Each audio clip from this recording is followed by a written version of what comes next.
Okay, this is going to be a review of WWE Survivor Series 2016. Definitely one of the more memorable Survivor Series, I think, over the last 10 years. Obviously, I think the main event between Goldberg and Brock, got a lot of attention. I just remember like a lot of, older fans, didn't necessarily care for the whole show, but I remember it sparked a lot of interest from just a lot of fans that weren't watching at the time because of the way they booked Goldberg here, which was very interesting to see. Because it was, very, very different, than how they booked Goldberg in 2003. You almost say to yourself, why didn't they just do this finish at WrestleMania 20? It would have solved the problem of them kind of stinking out the joint. I kind of understand why they booked WrestleMania 20 the way that it did, but we could get to that in a second. But we're going to go all the way back to November 20th, 2016, actually from Toronto, the Air Canada Centre. And let's just get right into it. The show is pretty long. I think one of my issues with the show is I just think a lot of matches got way too much time. It almost felt like a WWE network, length of a show where, there was definitely some pacing issues with a lot of the Survivor Series matches. I was not feeling the opener here. We have Raw versus Smackdown with the women.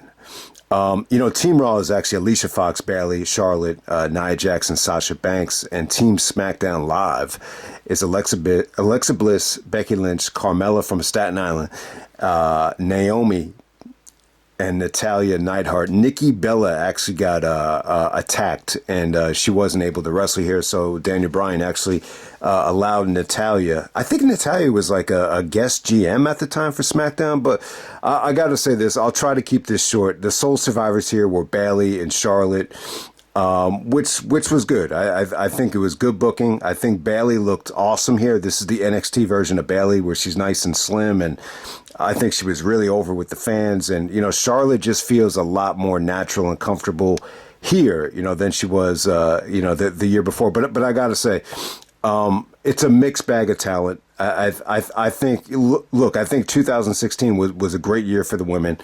When you look back at 2016, I think one of the bright spots is, it's probably the best year like the women had ever had, like in terms of like really adding credibility to the division. The problem is, with this match, there's just too many weak links. I mean, you could go up and down the list, but I like some of the women here, but for the most part, it was just a chore to sit through. I'll just leave it at that. And I just thought a lot of the eliminations, they didn't grab you. They didn't keep your attention. It definitely had some good moments, but at the same time, like you totally forget like how Sasha Banks even gets eliminated here. She gets eliminated by Natalya. There's definitely like some really, really good women here, but I just felt like, to be completely honest with you, the negatives outweighed the positives in terms of talent here. That's just how I feel about it. Even though it was a spectacular year for the women in 2016. All right, next up we have The Miz taking on Sami Zayn for the Intercontinental Championship. I wasn't really feeling this. I felt like it felt more like a Miz match than a Sami Zayn match. I thought a little bit disappointing because The Miz had been, coming off of some really, really good matches with Dolph Ziggler. Sami here has a nice little haircut. It's a clean cut version of Sami Zayn. And Sami had a terrific year. I mean, him and Kevin, had some of the best matches of the year. I just don't think this really hit for me. I mean, I thought they got time, but the match just had certain moments here where I just didn't think they clicked. And definitely I wasn't a big fan of the finish. I think it could have been a little bit better, but I really don't have much to say about it. I think the easiest thing to say is it definitely felt more like, a structured Miz match than, some of the other matches that Sami had earlier on in the year. But I got to say, I think Sami looked, pretty awesome, though, like in terms of his look. I mean, it's almost a shame that, Ring of Honor never got, this type of presentation, with Sami Zayn, because I think he definitely had like a marketable look, and obviously he has a lot of charisma, which, he wasn't able to show in Ring of Honor because he was under the mask. But a lot of people really love El Generico to the point where you didn't want to see him unmasked. So it's kind of hard, to pick one because you just love both of them. But All right, we're going to move on to the Raw versus SmackDown. This is the tag team elimination match. So you have all the tag teams teaming up together on Raw, all the tag teams teaming up together on SmackDown. So if one guy gets pinned, that tag team gets eliminated. At first, when everyone is coming out with Raw and SmackDown shirts here, I said to myself, oh my God, like, I don't know if I could sit through another one of these, Raw versus SmackDown matches. I'm not a big fan of seeing the guys wrestle with the t-shirts on. It almost has a feeling of like the brand is more important than the wrestler. So I think that's what kind of goes through your mind here. But I got to say, surprisingly great. I think you could definitely argue this was the match of the night because it was just so good. I mean, there's just so many guys that, definitely had some great moments here. I mean, look, it looks like it's going to be a mess when this thing starts. The ring is just filled with, so much talent here that it's almost like a little bit tough to keep track. But I got to say, Cesaro steals the show. He puts on a clinic out there, just everything he did. High flying, feats of strength, the king of swing, the European uppercuts where he's sprinting around the ring. It's an incredible performance from Cesaro. And Sheamus as well. I mean, Sheamus had an incredible match right here. It's kind of funny though. Like you say to yourself, Sheamus was champion, at the Survivor Series the previous year, and you fast forward a whole year and he's kind of being demoted into like a tag team thing, but it's more of a natural position for Sheamus. I actually like the Cesaro and Sheamus tag team, and you almost say to yourself, like, if maybe this is why Cesaro was never champion. Maybe they kind of, saw Cesaro in the same boat as Sheamus, and maybe Sheamus, kind of forcing the success of Sheamus is kind of what they felt would have happened with Cesaro. I mean, I never really thought of it like that until, watching this match back. But look, you have a ton of talent here. It's just Team Raw versus Team SmackDown, all these great different tag teams. All right, so in terms of some of the teams that stood out here, I think the Usos had a great match. They definitely had some good moments here. Chad Gable had some incredible O'Connor's Chaos Theory. I mean, a lot of that stuff came off great. You get Zack Ryder teaming up with Mojo Rawley at the time. Even Rhyno had a really, really awesome gore spot. But for the most part, I gotta say, it's definitely a mixed bag of talent. But by the time you get to the end of this thing, I gotta say what really stood out here was just Cesaro rocking the house. And I gotta say, Anderson and Gallows, the WWE Cruiserweight Championship, we have the Brian Kendrick, or actually Brian Kendrick at the time, taking on Kalisto. Look, I think what you could say about this match is they had done that Cruiserweight Open during the summertime, and it was such a fantastic tournament. Almost 10 years ago, a lot of people would might even say maybe the best tournament WWE ever put on. But when you transition to the main roster. So when I watched this back, it just felt like the Cruiserweight Championship just didn't really, mean that much at this time. It feels like it's going back exactly to where they had it. Instead of, capitalizing on the momentum of the Great Cruiserweight Classic, we're right back to square one. And, I don't know how long this lasted, this Cruiserweight Championship. I don't think it lasted much longer than this. Look, it was cool to see Kendrick bring the championship onto the main roster. I thought him and Kalisto had a good match. Kalisto, took a lot of chances. There's like a ton of just breathtaking offense from him. The Spanish Fly came off great. Kendrick looked pretty good here. I would definitely say Kendrick looked better here than a lot of the stuff like he was doing, like, maybe I want to say, it's 2016, so maybe 5 or 6 years earlier. I think he looked better here than he did like in the early 2010s, if that makes any sense. The ending, you actually have Baron Corbin come out and ruin the party, and match ends in a disqualification.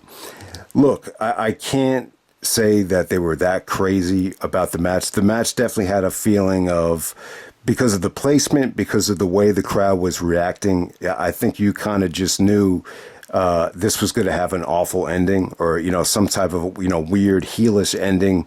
So you definitely didn't get a feel good ending here. So Corbin ruins the party, and I mean, I just thought it made the championship look like shit, to be honest with you. And we're gonna move on.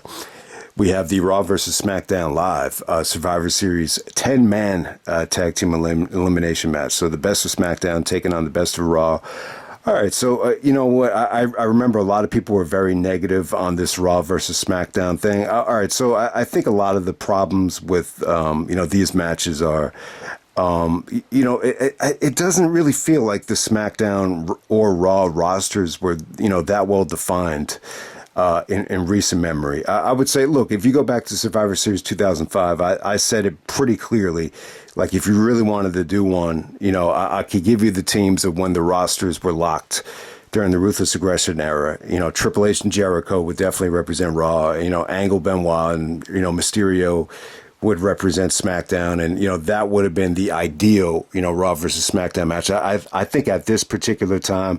Look, AJ Styles, is he a Raw or a SmackDown guy? He's flip-flopped so many times, I don't think you see him in any of the boats. Bray Wyatt, another case where, you don't really look at him as either guy. Dean Ambrose, same thing. He was on Raw in the beginning, then he's on SmackDown. I don't really think you classify Dean as a Raw versus SmackDown guy. It's tough with Randy. I think Randy's kind of naturally made the transition to SmackDown over the last couple of years, but I think because he became so synonymous with Raw, it's just so hard to put him in the SmackDown boat for as long as he's been there. And then Shane McMahon, yes, Shane was the GM of SmackDown, so I definitely understand that. You have James Ellsworth out there who, I don't know, this guy was annoying as hell. I don't know why they did this. They had him as like a mascot. I don't know what Vince is trying to prove with that. I think this is one of those things where Vince, it's like an ego thing for Vince that he can make anybody a star. That's the only thing I could kind of think about that. All right, so Team Raw, Braun Strowman. I guess Strowman's been more of a Raw guy. Jericho's always been more of a Raw guy, even though initially he started out on SmackDown during the brand extension. Kevin Owens.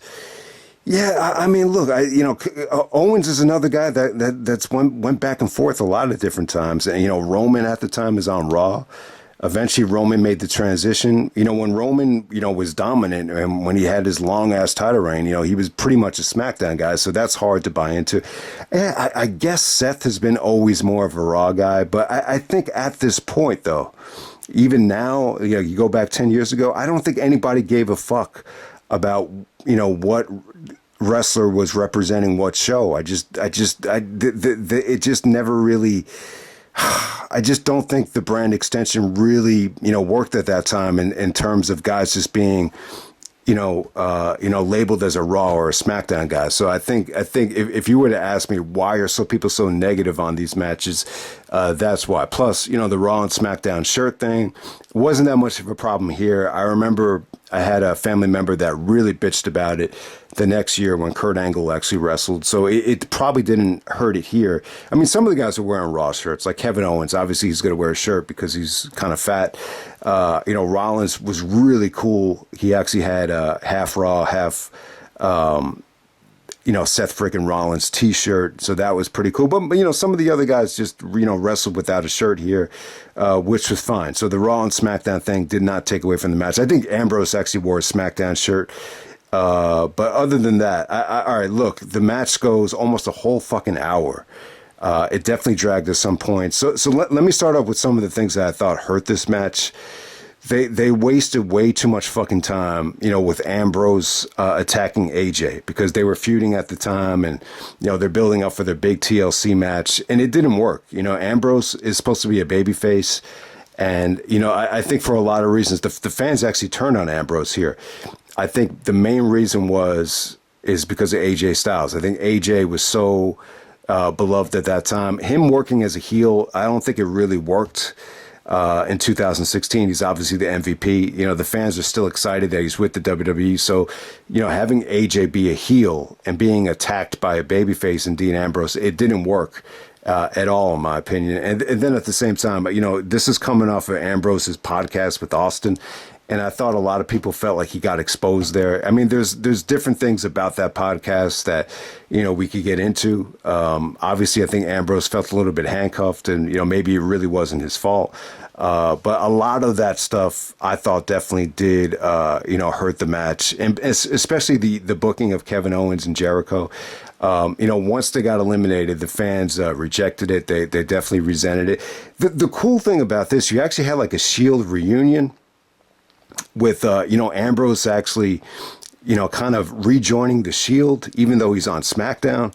And they put AJ through the table, and then AJ gets eliminated. So the fans actually cheer the Shield stuff, but they boo AJ get eliminated. So the fans are kind of torn. They're kind of like back and forth about, what position they are. Some guys are really over. Some guys aren't as over as, you would have liked to. It's funny. It really does feel like Randy Orton is part of the, Bray Wyatt, a part of the Wyatts at the time. Like, it really kind of feels like that. Orton actually had a good showing here. Randy and Bray end up being the sole survivors here, but Strowman actually gets disqualified here. Owens gets disqualified as well. He brings the Jericho's list into the ring. When Jericho gets eliminated by Orton with the RKO, the fans boo the shit out of that because they want to see Owens and Jericho in the match because they're so over. That Jericho Owens tag team was incredibly over. I got to say, Shane, I love Shane McMahon. I really do feel like, even though Shane is the son of, Vince, a lot of the, I think, animosity between Shane and Vince has to do with, Shane is really like a big fan of the alternative. Like, I feel like he like represents like, the different side of what, he wants the WWE to be. I think Vince is very sports entertainment. He likes guys that are jacked up. All these stereotypes that Vince loves and represents. Shane is kind of the opposite. Like he loves guys like RVD, Kurt Angle, Austin. ECW wanted to really, take a step and get ECW as internet exclusive. All these different ideas with the alternative that Shane had, it's kind of like the opposite of Vince. And maybe that's why he just didn't fit in with the regime. And, Vince was a little bit pro Stephanie and pro Triple H over Shane. But I got to say, Shane was entertaining as hell here. I got to say, the Roman spear to Shane, was incredible. So Shane does his coast to coast. Roman spears him in midair. When Shane comes down, it looked nasty. It looked like he might have got a concussion. And you know what, man? Like to get tackled like that, like in a real football game, like that could cause a concussion. But imagine getting like tackled by like a defensive lineman, like a Lawrence Taylor in midair. I mean, it's almost suicide. Like Adrian would say, it's suicide. So, I mean, the Shane elimination was incredible. They booed the shit out of Roman here. I would definitely say Roman got a lot more heat here than he did at Survivor Series 2015. I just think a lot of people were, sick of Roman. I think the fact that he got that WrestleMania spot had a lot to do with it. But, Roman and Seth are working together here. I think it was okay. I definitely felt like Roman and Seth, I thought all the guys from the Shield, were a little bit stale here, to be honest with you. Rollins definitely, even 10 years ago, you could tell he's struggling, with coming back from the injury. So you definitely noticed that. I thought the highlight from Rollins was, he goes for the frog splash. The camera work was great because Randy intercepts it with an RKO. I thought that was pretty awesome. So, yeah, I got to say, I think the ending came off great. You actually had, Luke Harper come out to help the Wyatts.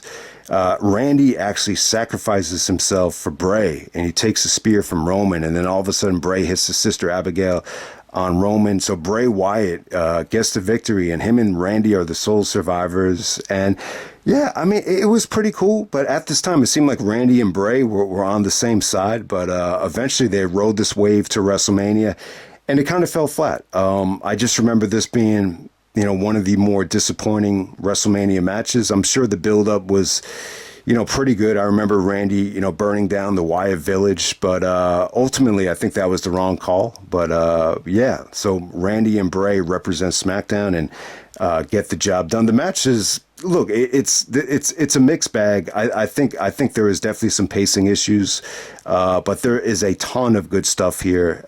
It was pretty well received. I mean, look, you got AJ. AJ is doing his thing almost the whole match. I think AJ had a good performance. There's so many good talent here. AJ, Jericho, Owens, Roman looked good. Shane, was awesome. Randy, I got to say, I think Randy, a lot of people think he's Mr. Survivor Series, and, this is definitely proof of that. It's another good performance from Randy. Randy's actually a sole survivor here, so give him credit. This is one that you almost forget about, But yeah, I got to say, the positive definitely outweighed the negative, and it was pretty damn awesome, man. It's a Survivor Series match that probably got like a little bit too much time. Like if they were doing traditional pay-per-views at the time, there's no way they would have gave this, as green of a light as they did. That's the point I'm trying to make there. And then the main event, we have Goldberg squashing Brock Lesnar in 1 minute and 25 seconds. I got to say here, Goldberg looked in amazing shape. I think some of the build-up here was definitely inspired by selling the video game, and the Goldberg was on SportsCenter with the coach, and I got to say Goldberg just looked very motivated here. He got himself into good shape. I think he wanted to impress his son at the time, who was old enough to comprehend, how successful Goldberg, was as a pro wrestler, and this was a chance to actually show his son exactly what he was. So I think that's why Goldberg was so motivated, and plus I think he kind of missed it. I think he reached a point in his life where, people are forgetting, and maybe the perception is so negative because of the last run in WWE. He wanted to come back and sort of rectify it. So that's probably the way I would look at it. But look, Goldberg and Brock. When this match was announced, I just didn't know what to expect from it. I thought, I think the thing that crossed my mind was, after WrestleMania 20, I think both guys were motivated to, erase, the nightmare that WrestleMania 20 was. I mean, it was a nightmare for both guys. I think, what crosses my mind here is, how come you just didn't have Goldberg, booked like this at WrestleMania 20. This way you kind of avoid, them sticking out the joint. I think anytime you give someone a victory like this, it gives them so much momentum. Like, especially like, because Goldberg was leaving too. Like, that's what kind of gets forgotten. It's not just Brock that's going to the NFL. Goldberg did not want to resign, and, wasn't happy with the money that he was making. So why would you, give Goldberg such an incredible squash match? And he could kind of ride this wave to, whatever competition there was at the time, which wasn't much, aside from NWA, TNA, and Japan. I mean, what could Goldberg have done with that momentum? I don't know. But either way, Austin is the referee, so that's why they had to probably book it like that, with the back and forth and all the, I feel like that WrestleMania 20 match had like a lot of lag and everything. So obviously the fans, rejected that match. But this was just the opposite. This was just, everybody was excited about it, straight from the get-go. Like, they kept you engaged, just from the lockup. So Goldberg hits 2 spears in a row after Brock pretty much gets the upper hand. This starts out with Brock just, getting Goldberg into the corner and just kind of giving him shoulder blocks. All of a sudden, Goldberg just pushes Brock down, spears him again, and then hits him with the jackhammer. So it came off good, man. I mean, it definitely came off good. It was something different. It was something shocking. And what it did was it just definitely set up a rematch. I didn't think the rematch necessarily should have been for the championship, but this really wasn't the challenge, though. Like, if Brock was, nervous, that this match was not going to hit, him getting squashed here, he didn't really have to psych himself up. But if you notice, the next match at WrestleMania, Brock kind of knew he had to bring it, or else, he's in deep shit. Because, I mean, Sean even said it. He said, when you go to wrestle Goldberg, like it's very difficult. It's not easy to move a guy like Goldberg. So, but I got to give Goldberg credit, for whatever the reason. Like, even though the match is like short, you could just tell like Goldberg's, demeanor in the build up, in the interviews, and even in the match. He just looked so much better here. He looked like he trained harder. He looked, it was like night and day. Like I think when you look back at the 2003 version of Goldberg, it just felt like you woke somebody up out of a bad dream, and he didn't really want to wake up and face the reality of going back to work. I don't know what it was. Maybe the money was so good from WCW. The contract expired and he was still getting paid, and maybe there was just a lack of motivation at the time. I don't know what it was. And, he never really wanted to come to the WWE in the first place. He didn't respect the company, and he didn't like a lot of the stuff that was done. But I think, time healed everything. And I think all that time, with the company kind of moving into a different direction, it definitely felt a little bit more, the product was definitely a little bit more suited for Goldberg at this particular time. I think some of the great wrestlers that dominated that era of 2003, whether it's Kurt, Benoit, Eddie, Edge, I mean, the list goes on and on, even Jericho to a degree. Look, I think the WWE kind of went through this phase in this new era here where it definitely opened the door up for Goldberg to come back. And, he definitely made the best of it. And, him and Brock, I got to say this, even though it's a squash match, it felt like it was one of the more, not well-received matches, but it felt like this created a lot of buzz, compared to, anything that Survivor Series had done, I think last decade. But I'll end it right there. I'm not crazy about this show. The show really wasn't for me. But I will agree, though. I think you had some great talent here. I think the Survivor Series elimination match. I think both of them, the tag team one and the men's elimination matches, are definitely great. I definitely think the Cruiserweight Championship match and the IC title matches were definitely forgettable. And Goldberg and Brock, even though it's not really my cup of tea, I can appreciate, just how well it came off. It definitely came off fresh, and it definitely made you excited to see the rematch. And it was just shocking to see Brock, go down like that after how well, they built him up. It was a little bit puzzling, but at the same time, I think it kind of, showed you how much respect Brock had for Goldberg. I think Brock loves to work with, bigger guys. And, I think Goldberg and Brock, became good friends. I think Goldberg was always very, complimentary of Brock's, ultimate fighting skills. And, maybe that's why Brock was, willing to do a job like this. And, I mean, it was a great return for Goldberg. Maybe they took it one step too far. The side effect is this came off so good that, it kind of derailed, Jericho and Kevin from main event at WrestleMania. So, for as good as it was, there was definitely some negative side effects. So let me just end it right there. That's Survivor Series 2016, and I'm out.